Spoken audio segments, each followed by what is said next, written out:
Okay, now I'm starting on I'm starting again. Okay. Um, Hey, this is Wolfpack. I'm coming from the Wolf Den. It's Sunday. It's going to be the 26th. It's about 6:20 my time, 6:22 my time. Um, like I said, I'm Wolfpack at Gab, or you can reach me, hit me up at Beowulf um, on Twitter. Um, that would be awesome. If you're here, I'm going to uh, post my website up there, whatever. I don't really um, I don't know. I don't know if I do good on this or whatever. Doing the videos, but I do have information to pass out there, and I hope that it helps. Hope that it answers some questions.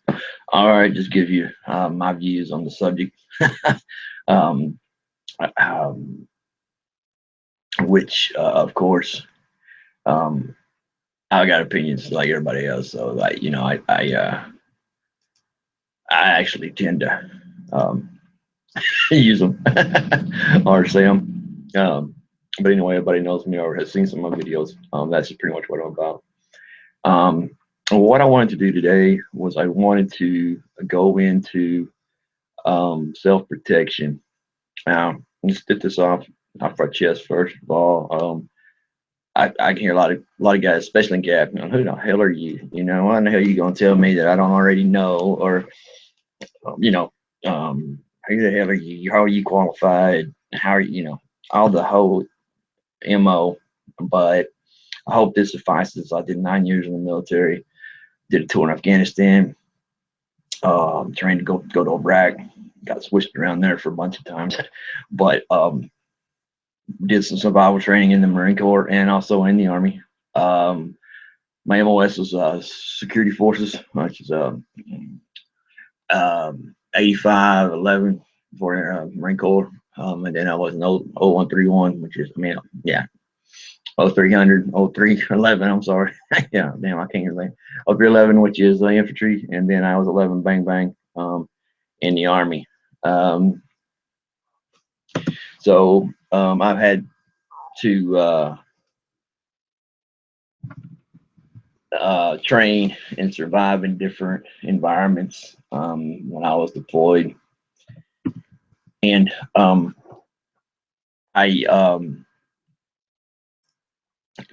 came across with seekers that would help not only me, but I figured since I know some of these things that I could pass them on to you now, especially nowadays, um, since what we're going through and some of the crises that are going on. Um, I wanted to address those. Um, Help you, may save your life, may not, may just get you to safety if you're injured or even if you just need help or you run out of food.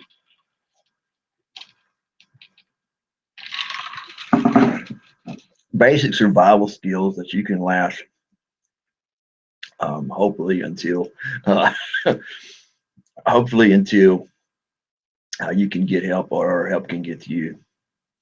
Um,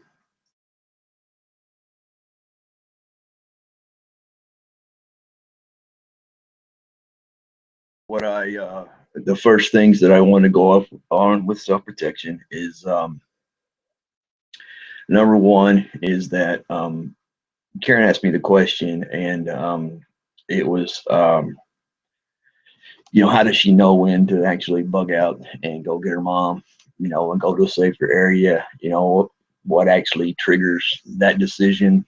Um, and I answered her question the best I could on Gab, but I don't think that I answered her question completely because you don't have so many spaces on Gab, and then I don't have the questions back from her because I don't know. It just wasn't. It's a good form of communication, but it's not good for something of this for this type of subject. So I hope Karen's listening. Karen Pruitt, she's at Gab on she's at Karen Foster at Gab as well. She's one of my Gab buddies, overcoming buddies. But self-protection. Okay. First thing, if you're deciding, now these are the items that I use, and people have different ideas or whatever. Preppers have all, but this is the general criteria that I use for where I'm located, for my surroundings, and what's available to me and what's not. This is my own personal opinion of how my bug out plan is going to work, and some of the tools that I use while preparing to bug out or bugging out. So this is my view, and this is what I've done and what I continue to do to safely and with least amount of problems is to bug out. For the other of you who are listening, don't know what a bug out is that means you're bugging out, you're leaving your location. You've determined that your location is not safe anymore, that you're going to have to leave for to obtain resources or to obtain shelter, to obtain food, water, the general things that we rely on to survive have been removed from where you're currently at right now. So that's what we call bugging out. So we're going to go over a list of things that you're going to need and how to prepare. The first step that I always do, and to answer Karen's question, is how do I know when to bug out? How do I know when to go get my mom and leave, and and then basically where do I go? What am I looking for? Where am I looking to go, or whatever? Well, it really depends, and you have to take stock. You have to do a little research on it, but it really depends upon where you're at. My preference is the fact is that I'm going to hold off as long as I can here in my home. I have different ways of doing that. I mean, electricity, I plan for my electricity to go out, so I've got a generator. I keep a stock of canned foods. I keep a stock of sundries that don't spoil, crackers. I keep cheese in my refrigerator. It'll last for a while. Crackers, I like cheese and crackers. And also another thing you can get is that summer sausage. I get it Cracker Barrel, and they sell sausage. And it's a packet. It's not that bulky. It takes up less space. But the first thing that I'm going to do during I hear of a crisis in or around my area is, I think some of you guys know this, I automatically open up the talk, which is here in Man Cave, and this is my tactical operations center. This is where I have my maps. This is where I have my communication. This is where I have a whiteboard where I can write down information as it comes in. So then I can make an educated decision on when and where to go. How I do that is, well, I use social media. I use Twitter is a good source. I'd say it's a pretty good source. Usually, I wouldn't trust it. Gab, they don't really, they wait, for somebody else to post something, somebody to get it out there. So it's really not a really reliable tool to get an emergency situation out or get it or in. But I also, you can do another thing is, what I do is you can go get a scanner. You can have, I think it's got, well, it depends on the price you want to pay, but it's got like 99 to 100 channels on it, which would include your EMS, your police, fire, and you can actually listen to the actual live dispatch of that. If you don't want to go out and spend the money on a scanner, or you can't afford it right now, there is a way to do it. You can go to broadcastify.com. Once again, broadcastify.com, and you can type in your city and search for it.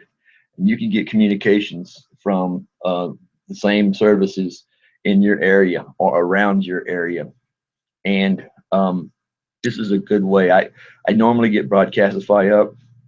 I then go to YouTube live streams, and then if I'm getting constant information as it comes in, but I search through updated versions of what they're putting out through mainstream media. I use it as a tool because at least I'm gonna get the information. The downside of mainstream media is because the fact is that they do go, and people are gonna say, well, you're right, wrong, and different. But anyway, it seems to me that they go through a censorship process. And what I mean by censorship is the fact is that they look at the situation. They've got the news there, but they're making a decision where it's going to get enough ratings to replace whatever show they have on there right now. Like last night, for example, there was the New Orleans. They run over a guy, drunk guy, run over a bunch of people in New Orleans. That didn't hit the air. I mean, it happened 3 hours ago, 3 hours before mainstream media even got on it and even said something about it. Actually, social media actually got it out quicker than AP, all the networks, everything. And the fact of the matter is that they're censoring the information. It seems like to me is that their first thing they're going to see if it's going to create ratings, if it's going to get the ratings over the current show that they're showing right now.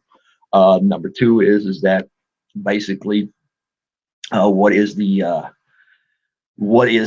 criteria? I mean, is it basically how serious it is? And now are we going to get audience, or we're going to be able to build an audience on this if we go and cover this? So as you've seen here, it gets worse every day, but anyway, as you've seen that mainstream media, they're talking about politics all damn day, and they were talking about politics last night, and down 28 people didn't get hit in New Orleans.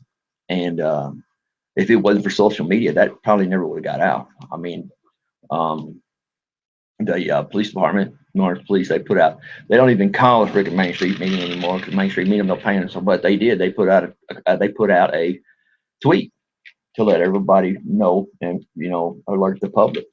And that's a damn shame. But anyway, I'm going off from chasing rabbits again. But anyway, so get your communication, and then you're going to start forming your plan based on that communication. What I do is that so I was in security forces. I have PTSD, so I currently map out every situation and wherever I go, to dinner and lunch, or out to get my haircut, whatever. I pretty much map out about 3 or 4 different ways I can get out of the area, or 3 or 4 options that I have to remove myself from the situation. And a lot of people say run. I'm not calling it run. What I am is to remove myself from the situation so I can make a educated decision once my adrenaline goes down, once I catch my breath, and once I really analyze what's going on. I use 3 basic rules. I use 3 basic tools for that. I analyze the situation, then I understand the situation, then I'm able to communicate it clearly. Those 3 things are a way you need to get your mindset working when you're in a crisis, or there's possibility of a crisis. You need to understand it, but also you need to be able to communicate clearly. How many times do we hear 911 tapes of people calling hysterically about somebody shocked, some 911 call, but they can't even describe what is needed to know by the dispatcher. And the dispatcher is trying to get that information out from the individual, but and they're asking them questions, but they don't answer the questions. Okay, so communicate clearly. I mean, when I say clearly, tell them what the situation is. If they interrupt you and ask you a question, answer it, because that's time that you're going to need. That's wasted time that you're on the phone with this 911 caller. The 911 caller wants to get off the phone real quick so he can get somebody out there. And second of all, you want someone to get out there as quick as possible. But if you're sitting on a telephone trying to tell them, the whole damn story and shit, that's not the place for 911. You're calling to alert them, and you need help, and you need the authorities. That's simple as that, with all the basic information that you have at that current time.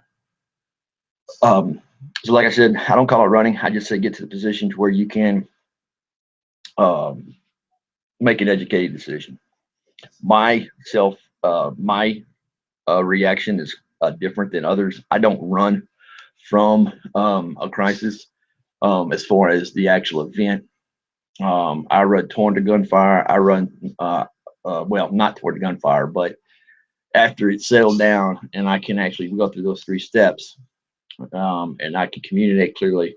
What what I do is I take the initial step is I point somebody out in the crowd, one person, and you point out, call 911. Okay, loud enough so everybody can hear you.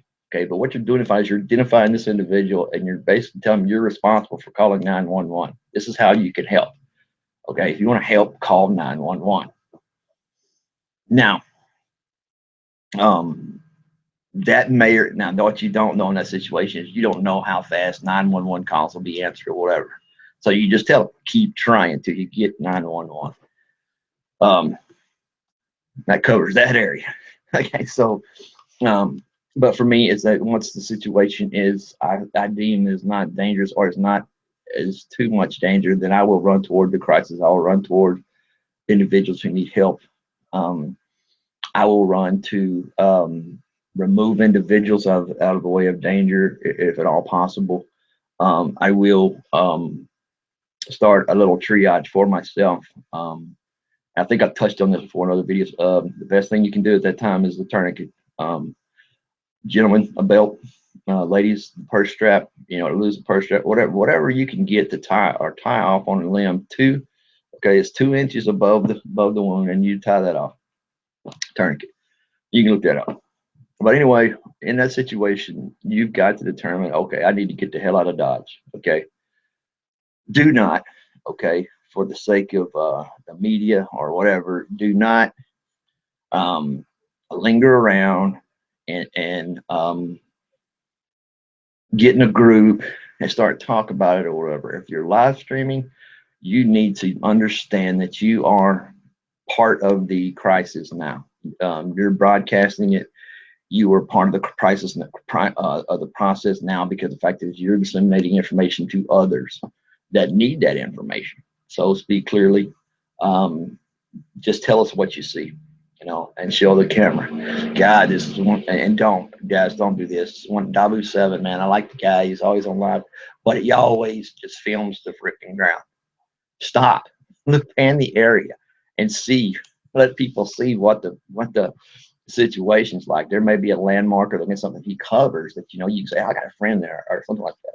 So that's just here at the live streamers. But say, for example, I'm still in my home, and what I'd like to do is I like to try to hunker down as long as I can in my house till it's no longer feasible for me to stay here. That is threatening my sovereignty, or not sovereignty, but it's affecting my health, my wealth, or my health. Okay, I'm not, you know, I may die leaving here. I may starve to death. I may die of thirst or something, or people are shooting at me over here, you know, and shit. I'm tired of getting shot at, you know, and I'm in the crossfire, you know, so I gotta get out of here. Some of the things I use for a hurricane, I prepare for hurricanes and tornadoes, is my bug out bag. A bug out bag could best be described is it's a bag. It's not a freaking purse. It's not a backpack. Okay. Even though you may need those items when you leave, but the bug out bag is probably the best thing I can describe. I've got an old Army duffel bag that I use, and then I've got a newer one that zips up, and that one I carry my weapons in, and then the other one, I keep whatever I decide goes in my bug out bag. What do I put in my bug out bag? Well, it depends on your area. I take a change of clothes. I take another set of boots. I take dry socks, fire starting material, knives, anything that I can think of. And I want to say that I don't want to specifically say things because it depends on your area. And then some people might be allergic to shit or something like that. And then if you look online, that people have got all these prep bags that tell you what to take. But the fact is, you know, what if you're allergic to that shit? Or, you know, what if you can't eat it for some reason, you know, or whatever? What if it's going to do you more harm than when you're getting right now? So I usually keep it simple. I eat canned goods, sundries, crackers. They'll stay. It may get a little moist or whatever, but you can still eat crackers with some sausage and cheese, and that's not bad, you know, for your needs as a body. I'm not talking about taste here now. I'm talking about what you need to supplement your body. Beans are good. Beans, sausage, crackers, cheese, covered that. Um, and canned goods are good because they don't take up a lot of room, but they are heavy. So remember that on your bug out bag, it's going to be heavy. And realize too, when you're preparing this bug out bag, you got to carry that son of a bitch on your back. So, you don't want to go crazy. Flashlight, batteries, plenty of batteries. If you have a scanner, take your scanner, but have plenty of batteries for your scanner. I suggest you go out and get one of those EMS radios. They've got some with a hand crank on them. Those are pretty good for maintaining power. They're limited in the scope, how far they can reach, but they can get you some information. Period. So I want to bug out now. Get in my truck. I have mobility. Normally I keep my truck full of gas, and I keep 2 gas cans in my garage for gas purposes. Because the reason why, and here's just, it's all common sense, but just maybe something you didn't think about, is that, okay, I get on the road, and I see it all the time with hurricanes. I get on the road, and the road is packed, or the highway is packed, or the freeway is packed. And it takes you 2 hours to go 5-10 miles maybe. And every damn gas station you see on the side of the road, where you got a choice: do I stop and get gas and lose my place in line, or do I automatically fill up myself utilizing my cans? That's normally what I do. Is I have enough gas to get me close to where I'm going. If I do run out of gas, hopefully there's some good Samaritan out there that'll help me, but don't count on it. At that point in time, everybody's basically scared, and they don't know all the information. And then, of course, the word of mouth goes, don't trust a lot of information you get from other people. Because the fact is that you guys know, when we put 12 people in the room, and I can say, yeah, I shot the dog. By the time it gets to number 12, by the 12th person, I shot the dog, he killed the cop killed the burglar, and all this shit. They just add shit on, and by the time it gets to you, man, the world's already over some shit. So just rely on your own information. Do share information and get information, but confirm it first. And don't be one of those guys. Well, I heard. Don't spread false information. If you are, just say, I don't know, but this is what I heard. But preface it that this is probably not true, or it could be or not be true. And then people are going to react however they want to react. That is a given. They're going to react however they want to react. And you can't do anything about that. You really can't do anything about that. You can't do about what people do. You can't really control others in this situation. So what you want to do is you want to kind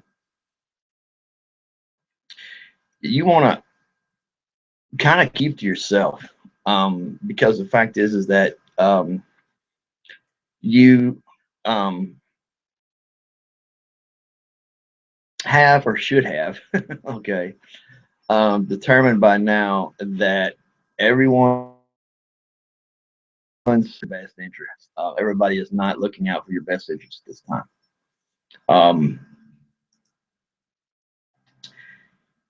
So with you being in that position, of you're going to have to kind of be guarded. And what I mean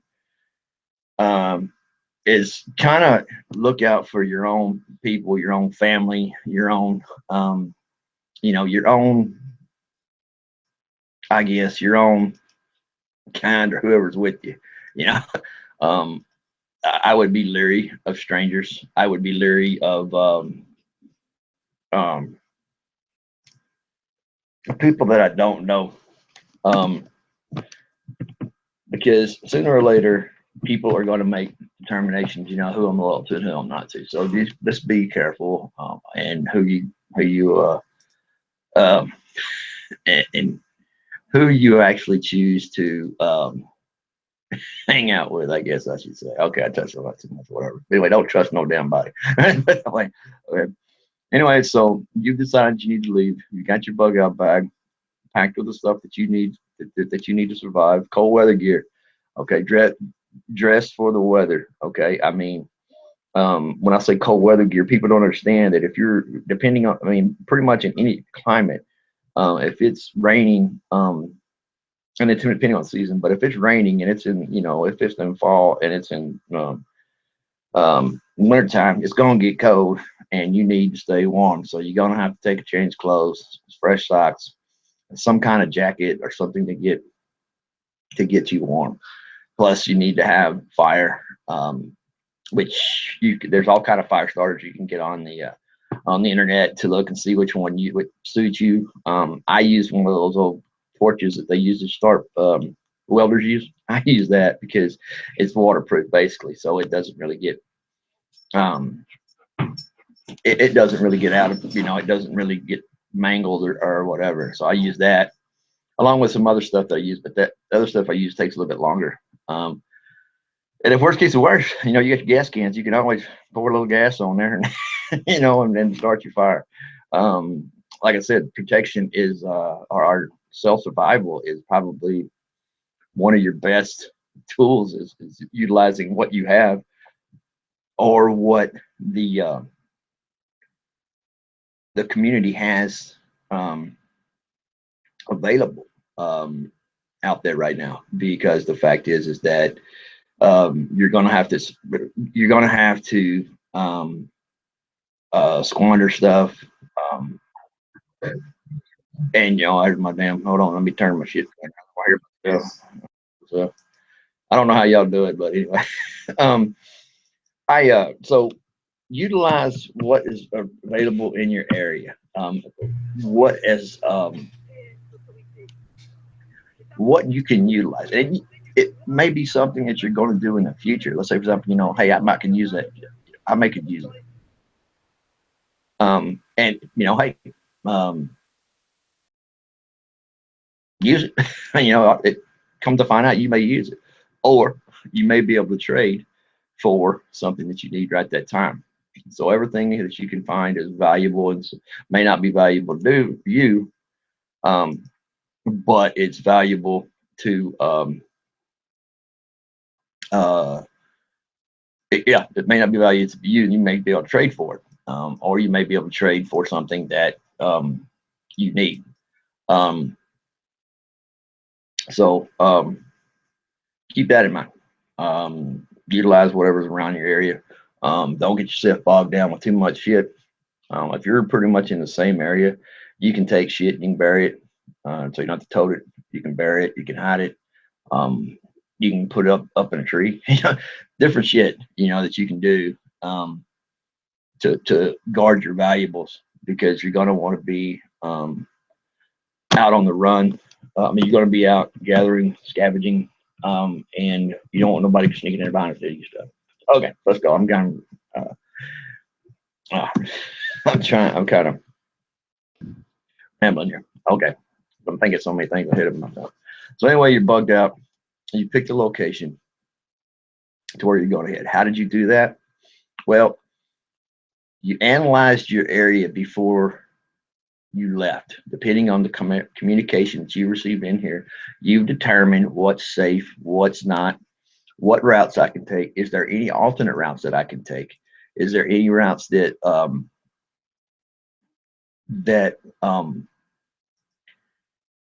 somebody hasn't thought of? And if um, are these routes passable? Where do they lead? Where are they going? Things of this nature. Know where you're heading, and know what you're heading into by utilizing your communication that you've got.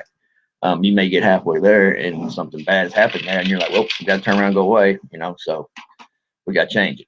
Now, for that, what I suggest is to go to Google Maps, print you out the part of your area that you're actually in right now. Okay. Now, make it small enough to where you can go down and get it laminated at Office Depot or there's a lot of places that laminate stuff, or you can get your own lamination kit. I think you can get them at Office Depot too, so you can do it yourself. But anyway, so laminate your map. This keeps it from getting wet. It also allows you to actually write on the map with the ink marker, or not an ink marker, but just a regular marker. you can mark that off. You know, you can mark shit on there and kind of make some notes at the bottom or whatever if you need to. I generally I get my map. I orientate it. I orientate it north, south, east, and west. So, um, not that I couldn't tell you which, but I want to see on a map where good areas are, or if there's a trend of good areas, whatever, where I should go, where I should be, where I shouldn't be. Now with that, with the map, you're gonna need a compass. Okay, so that means you got to read a compass, and then you got to orient to your map. Well, it's not really hard to do, but for some, and you can take it, you can actually read online how to do it, or you can get what I call a plugger, which is GPS. They go by grid coordinates. They'll go by latitude, longitude. You can set it to however you want to, and you've got to determine what your site is. So in other words, use your lat and longe, and you're going to know by using your lat and longe, you're going to be able to get pretty close. I mean, 10-digit grid, it's going to get you about, you know, right pretty much on top of you. And if you need to, you know, you can always go back to an 8-digit. That's going to be a larger area. But just remember, a 10-digit grid coordinate is really basically what everybody uses. And if you're calling for help, especially when you're calling from help from the Coast Guard or somebody's military oriented, even in cops, you can call, when you call in, you can tell them exactly where you're at by latitude and longitude, but it depends on what they know. Okay, but it's not that hard to do, because even if you, whichever one you choose to tell the people, authorities where you're at, they could convert it very simply on a computer. So if they're smart, you know, they can compute and tell you right pretty much where you're at, or know where to search from you. So anyway, you got your map, you got your routes kind of pointing out where you want to go, where it's safe, where it's not safe for you to head. You're also going to check and see if there's shelter along the way. A lot of people, when you're going along your way, a lot of people forget about mom and pop stores, or mom and pop places to eat, or stuff that's kind of off the grid, where you may be able to get some food, purchase some food. You may be able to stock up on some more supplies. You may be able to forget. I mean, whatever you forgot, you maybe go ahead and remember, because trust me, when you're driving and this shit's happening, your mind's going 1,000 miles a minute, and you know, and you're like, damn, I didn't get this. Damn, I didn't get this. Well, that it happens to the best of us. Don't worry about it. It happens to the best of us. But we, me and my wife, we pretty much try to go over what we need. She has ideas, you know, what she needs for cooking, warming stuff up, and those nature. And one of the things no one touches on, and that just dawned on me, is you got all these cans and you're going to need a can opener. Okay. Now with this can opener, it's kind of bulky. Okay. You probably got room for it, but it takes up space. And it's just, you know, I don't know. It just takes up space, man. It's like, you know, I don't know. But anyway, what I use is it's called a P32. Okay. It's a military type, but they started out in World War I. It's actually like a mini can opener. Okay. You look them up on the internet, you get them cheap. I mean, you can probably get them cheap for like $5 or something like that. But it is a can opener. You can order as many as you want, put in your bug out bag. I normally carry one of mine on, I carry my P32 on my dog chains. Because I need it that much. And that's how much I lose them too. So it's like, but no, I do carry it with me. And I try to not lose them. That is the key. It's not losing. You can make your own determination of where you choose to open up all the stuff up or whatever. But I prefer to whether I go out, and I try to stay away from people until I can figure the shit out. But when I leave, I bury my cans, I bury my trash. I just dig a little hole, bury that shit, put some straw, put some leaves on it. It's that noticeable. But people can't track you that way. What's good or bad, because the authority's looking for your ass. And guess what? Well, they may have, but anyway, self protection is don't let nobody be following you, knowing that you got food. Common sense. Now, for my standpoint, I touched on it a little earlier. From my standpoint, at first, I don't want to get around a lot of people because people panic. And all these things that you're using and that you've thought about before and you have in your bug out bag, um, people don't think that far ahead. So all they know is you got something that they think they're going to need, or they need, or they think they're going to need, and you're just making yourself a target. Don't let nobody know what the hell you got. I mean, it ain't none of their damn business. I mean, I got whatever I got. um, and keep it a secret. Don't go telling people. Hey, I got 50 pounds of beans over there. I'll be telling shit. Don't tell people shit that they can use against you. Because, like I said, during a situation like this, it's dawning on everybody at one time. They're SOL. And when that dawns on people, they just go ballistic and they're like, oh, hell, I gotta, I don't need to go to the store because everybody's carrying around shit or whatever. But be very aware of that. Be very aware of your surroundings, and if it don't look right, and it seems like they're just getting ready to get out of control, get the hell out of Dodge, man. This is not no time to be a damn hero. Okay, you got to think of it this way: you are the male of the family, or you're running the family now, males, females alike. Um, and you're making decisions not only for yourself but for the group as well.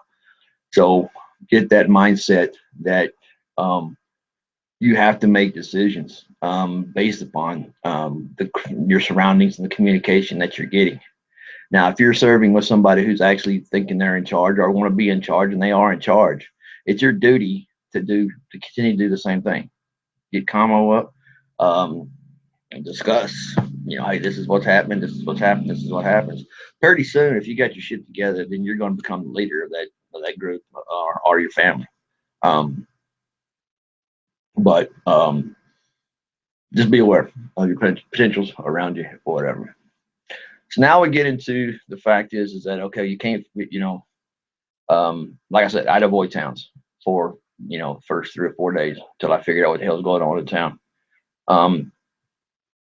So now I'm stuck, me and my family out somewhere in the woods, in the forest, or whatever you want to call it. But we're actually outside, sleeping outside. So we're going to find some type of shelter. If it is warm, flashlights, you gotta get flashlights too. Yeah, damn. Everybody, that's kind of common sense. I'm kind of backtracking. But anyway, you got to find shelter. You want to find shelter where you're not skylining yourself. So like when the moon comes up and you're on top of the hill, people can see you in the moonlight from down up looking up the hill. Avoid that. Don't we call it skylining? We not skylining, but stay off the ridges. Don't get too high up where you don't have any vegetation or any cover that covers where your actual location is. And it is it depends. I mean, you got to make that decision based on your surroundings, whether you want to start a fire or not. If there are too many people around or whatever, what you got to remember is one of my rules is, you know what? If I make some sounds, they know I'm out there. But if I light a fire, they damn sure know where I'm at. So you want to avoid situations where you let everybody know right where you're at. They may know you're out there, but they don't let them know where you're at. And you don't want to really want to stay in one place unless you're willing to go out every day in the morning and the afternoon and scout around and look for scavenge, but not only look for that, look for other signs that people are around your area and that they're out there. So just be aware, like I said, be aware of your surroundings. So we got to our place. We're We got shelter. We've got food for 3 or 4 days. Remember, you can go without food a lot longer than you can water. So a water supply is a really good thing to look for. Being close to water. However, be aware of the fact is that water, even though you need the water, it could be dangerous because it's called a watering hole, and everybody's going to meet up at the watering hole. There's going to be a lot of people hanging out by the water hole. So trust your instincts. Be careful. Get your water and go. Somebody's following you, change your route, backtrack, follow them. Um, so think about those kind of issues or whatever. So hopefully by then times over a given period of time, times will have settled down and that the authorities have come in, they've taken over the situation. There's shelter being applied. There's food, there's water, stuff that you can go, and um, getting back to being able to provide for yourself in a shelter or some kind of a place where there are other people, but um, they're actually there to help you. Um, it's not like you don't want to nail that out. Whatever. I would be leery though who people are in there. Let's scout it out. Go go to a higher location. Look at it. See how the people are acting in there. Look what the deal is. You know who they feeding, why they feeding them. You know who not feeding, whatever. Look at the situation. Binoculars. Take a pair. Get a pair. You can get a cheap pair for underneath $100. More expensive you go, better you see. So get a pair of binoculars. It's always good to have those. Um, so scout out your area, see what's around you. Um, Determine how long you're gonna hunker down. Determine like, hey, don't look good. It don't look good in town right now. I don't know, if it's gonna look any different tomorrow. I can't tell you. But right now it's not a good time for me to go down there. Right now. Okay, so with that being said, you know, use your instincts. If it don't look right, don't smell right, wait. Um, uh, till you know what the hell the deal is, what's going on, what's not going on. Um, that is probably one thing that you need to look forward to is or look at is who is following you, and your surroundings. Just take a look at your surroundings. Um, I've said it before, but I preferably don't like to get around large crowds, or I don't like to particularly be in a place where a large people gather because it's too easy for people to start to panic, riot, and cause physical harm to each other. And I don't want to be a part of that mayhem. I don't need that shit, and I don't want to jeopardize my stuff from because it's stolen or somebody stealing it from me or killing me to get it. And believe me, if it's bad enough, that is going to be an option. Um, or they don't care if they hurt you or not. All they know is that you got something that they think they're going to need or they do need, and survival instincts, man. They're going to, they're going to do whatever's necessary for them to think whatever it is that they think that they need to survive. Um, so be careful of that. Um, but like I said, be prepared. Think about the things that you're going to need. Okay. If you decide to stay at home, there's one little thing here you're going to be missing is water. If your water supply gets shut off, and your lights are probably going to go out, your landlines are probably going to go out. Phones or cell phones, they're probably going to be busy because it's just because that area is saturated with calls coming in or going out. So your cell phone may or may not be it may or may not work when you need it to work. Um, so now that's when you utilize your internet. You got a battery on there. Me, like I said, I got a charger, so I can at least I can keep my cell phones charged. I can keep my internet charged. I can have touch and keep in touch with the rest of the world for a while, unless my wireless goes down. Um, Now, if that happens, then I'm going to rely on my scanner, and I'm going to rely on any information that I can get um, through radios. And have plenty of batteries for it, like I told you. So you're hunkering down, kind of running out of water. You don't know what to do. Well, one of the things you can do is that water heater that you've got sitting in your house. Some of them have two. That's got like 50 gallons of water in it, right there. All you got to do is just go there, and there's a spigot on there, and just like you're draining it. Just drain it into a jug. You got that's clean drinking water. You don't have to do nothing to it. It's clean drinking water. If you have a chance before the water goes out, fill your bathtub up. If you predict that there's going to be a water shortage, or if you're in a flooding area and then you're suspecting that there's going to be contamination of water in any way, utilize your own water. Okay, draw as much water as you can from around the house before the water goes out. While you can do that, staying around the house, you also want to keep like your perimeter, because, like I said earlier, is that people want what you have, and what you have is shelter. Even though you may not have all the amenities, but they have somewhere they can go and get warm, maybe get something to eat.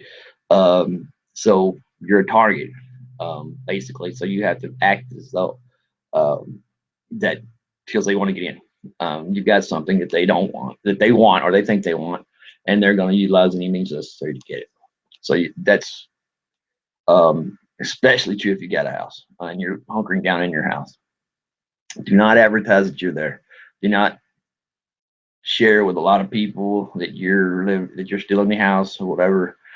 Keep your movements kind of chilled around the house. Don't go flying. Don't go out there sunbathing. Or out there in the swimming pool or shit like that. Swimming pool. You got a swimming pool. There's another water right there.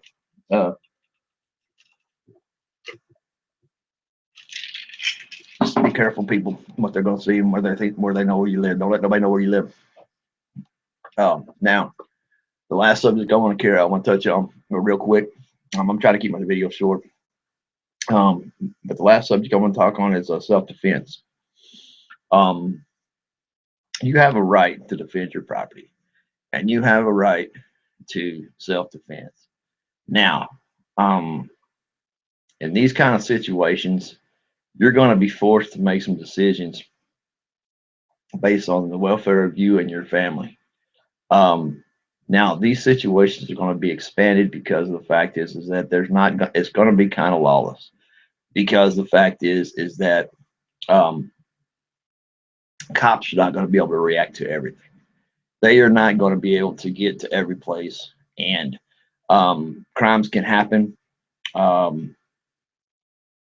In a nutshell, I mean, they can happen, and they're not going to be anywhere around to help you. I mean, 911 probably ain't gonna work, or they going instead of 1 hour to get there, they take 5 hours to get over there. So you're gonna be forced with some decisions to finish up. And some of the ideas that I have for that is, number one is that if you are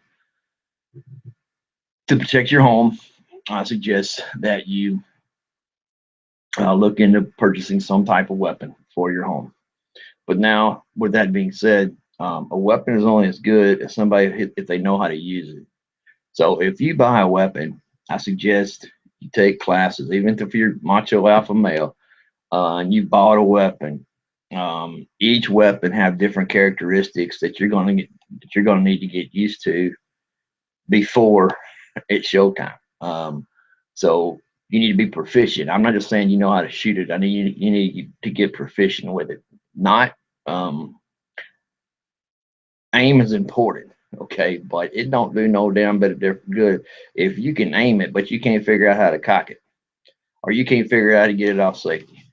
I mean, some of that shit, nomenclature of the weapon, and you're gonna take care of that weapon too, and you're gonna take care of the safety of your house around kids, and not everybody knows everybody's downside of guns. Everybody said, but I do have a weapon here that I keep in my house, and but that doesn't mean I don't prepare myself when I go out. I got from securitystore.com. I was doing some research, and I got a stun gun. It's a flashlight, and then it's a stun gun. And it changes right there on the switch. It changes, and then it has a hot button on there to where I can change it to uh, stun mode, and it makes a very loud, distinctive sound, and it produces about 1,000,000 volts. And they the record says, if you hit them for 1-2 seconds, then it'll make them back up. You hit them with 3, they're going to fall down. Hit for 4 seconds, and they're going to be disillusioned. Number 5, they're going to be down, acting like a down fish flopping. So, I mean, it works. And it's not an offensive weapon. You can carry it anywhere. You can carry it on your belt. It's got a little handy clip. You can carry it on your belt.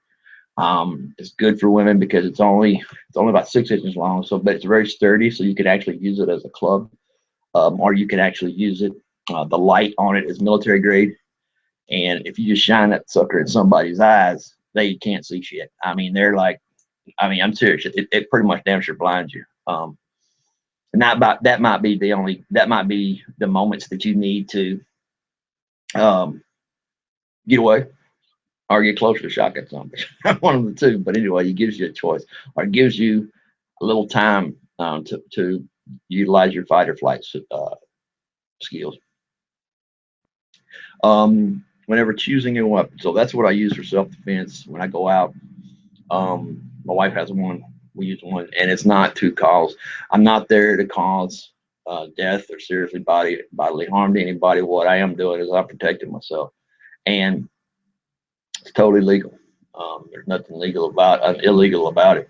Now, be careful if you order a taser, because a taser can be construed by some states and some individual law officers as being a weapon. Stun gun is not considered a weapon in any way, shape, form, or fashion.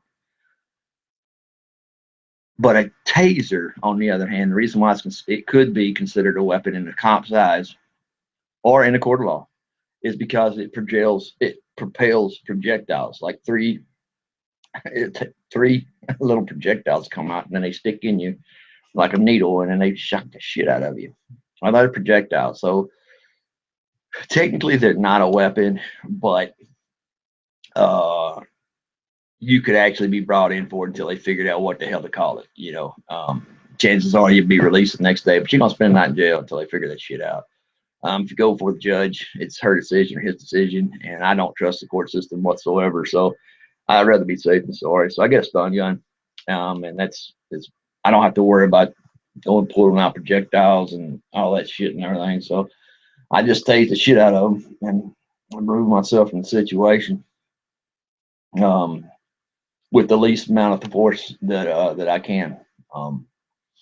For a personal weapon, and this is for individuals who they say that you can't own a weapon.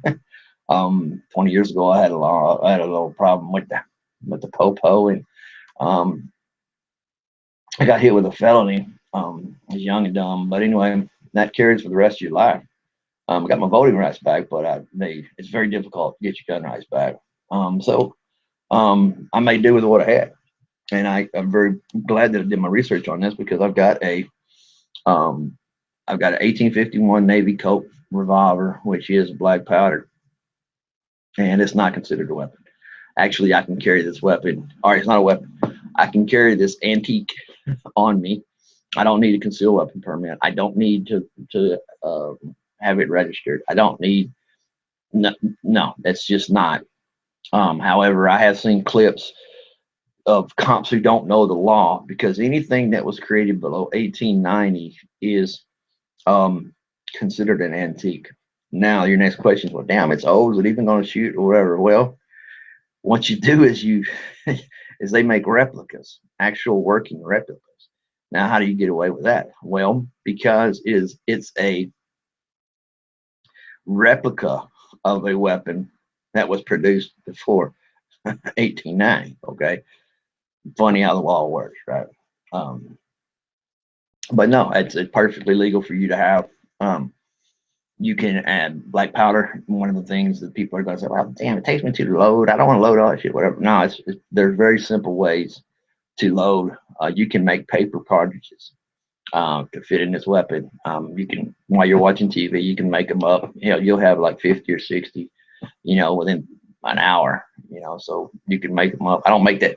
I don't make more than that because you got to store them, and they're made with paper, and you know how that shit goes. So, but I keep them in a plastic storage box. But another thing you can think about is taking one of these weapons, these black powder weapons. They all come with a conversion. What that means is it's a little conversion kit that fits on your weapon. It looks just like your weapon. You can't really tell it's there, but it allows you to shoot regular shells. Mine, I can actually, if I got a conversion kit for it, um, I would shoot 38s. So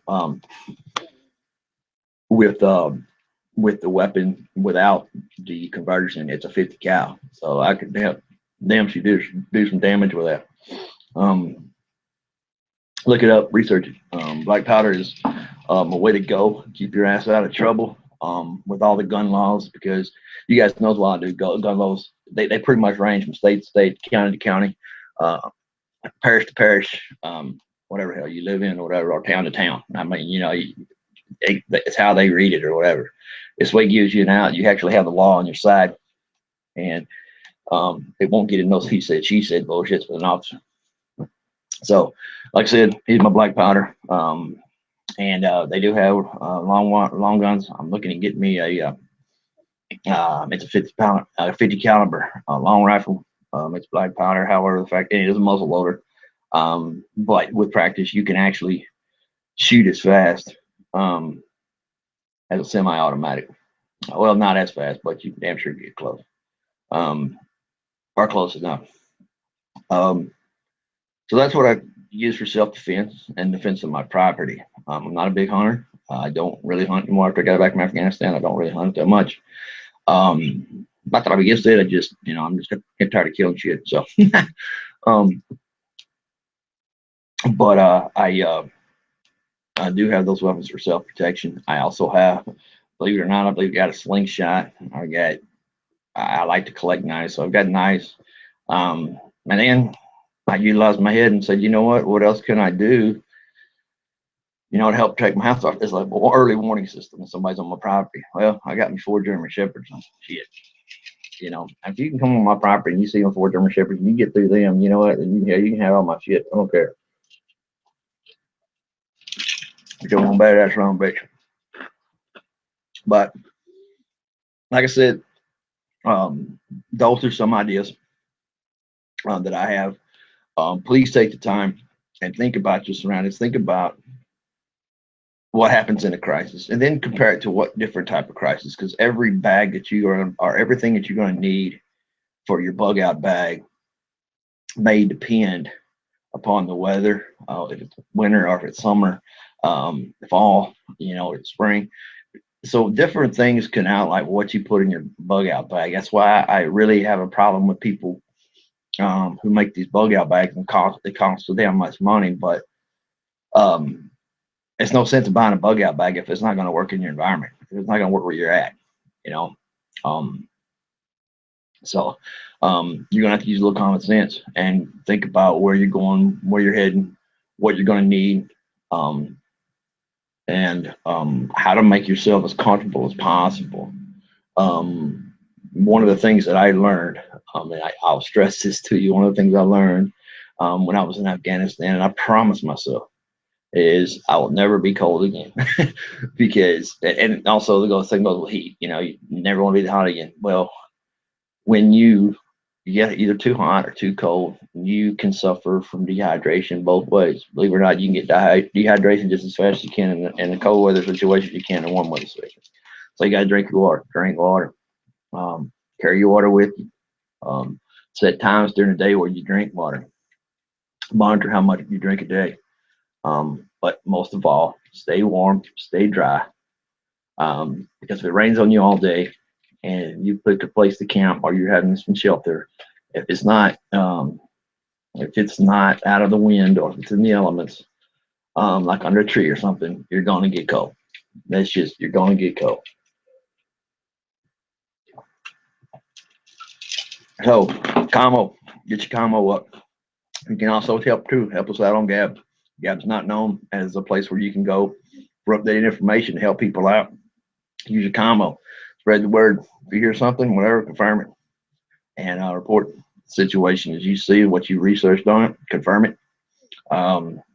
Things to think about transmitting. What the situation, what's going on, what's being reported from authorities, and number two, area hospitals that are actually taking patients from this incident. Your emergency management system in that area, also the police force or sheriff's department or whatever entity that you have as local as your local authorities. Now be aware that your local authorities are not going to post stuff firsthand. They are concealing information in the best in public's interest, so to speak, so people don't panic. Always keep that in mind. What are they not telling me? And maybe some people say that's overreacting or that's over precautious, but no, I want to take as much time as I can to analyze the situation. So when I see a situation arising, I automatically start my bug out plans. Where am I heading? What am I going to do? Mark my maps, and I keep it up on, like I said, my whiteboard. Keep up with events, see what happens. Hey, what's going to hurt? If something happens, nothing happens around you, hey, cool. But what if it does? It's a saying. What if you could be right, but what if you're wrong? Hey, stay safe, stay careful. Any questions you may have, or any comments, or any other ideas, or if I totally missed the mark on something, whatever, please hit me back. Comment on my post, or hit me up on Gab, and let me know that what I did right, what I did wrong, or some other information that I could use. If I was going to preach one thing out of this to help you the most, it is communications.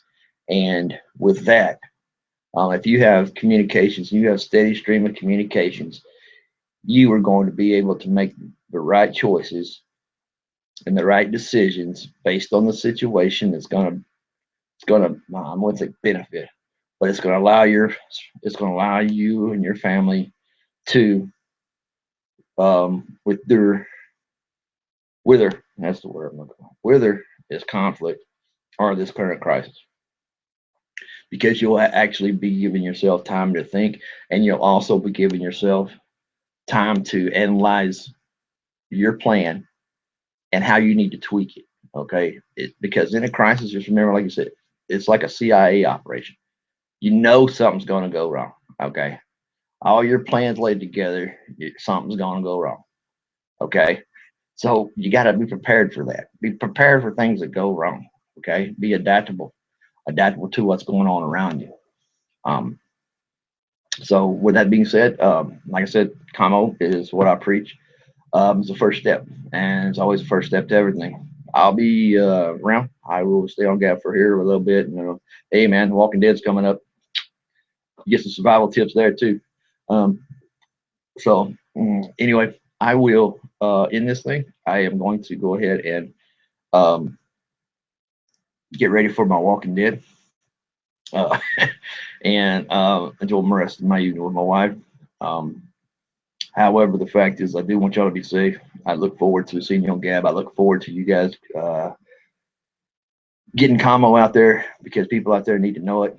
Even if you don't live in the area, and it's away from you, just think about the individuals who are going through this crisis, and they need that information that you would need or you would like to have during a crisis. So post what you know, post what you can, and think of shelters, think of hospitals, think of, and then get word out of individuals who are missing. Find out this person's missing, this person's missing. Imagine if we would have had this capability during 9/11. And I learned a lesson from that, is that what other avenues can I use to get out to the people the information that they need to get to survive a crisis, or to make it through this crisis with the least amount of stress as possible, and actually provide information that's actually going to help somebody, their family, or whatever. And that's the least we can do. I kind of consider my civic duty to do so. So I am going to go ahead and end this out. listen, thanks for listening, man. I hope some people subscribe or want to listen, whatever. I appreciate that if you did. If you didn't, I'm still going to keep putting these videos out. I think it's important information, and don't shoot the messenger. I mean, I ramble or whatever, but at least there's some messages, or at least there's some useful comments, useful tools you can use, because that's what I use, and I have never failed me. And I've been through hurricanes and tornadoes, so I ain't dead yet. So I must be doing something right. Ladies and gentlemen, I will see you on the flip flop.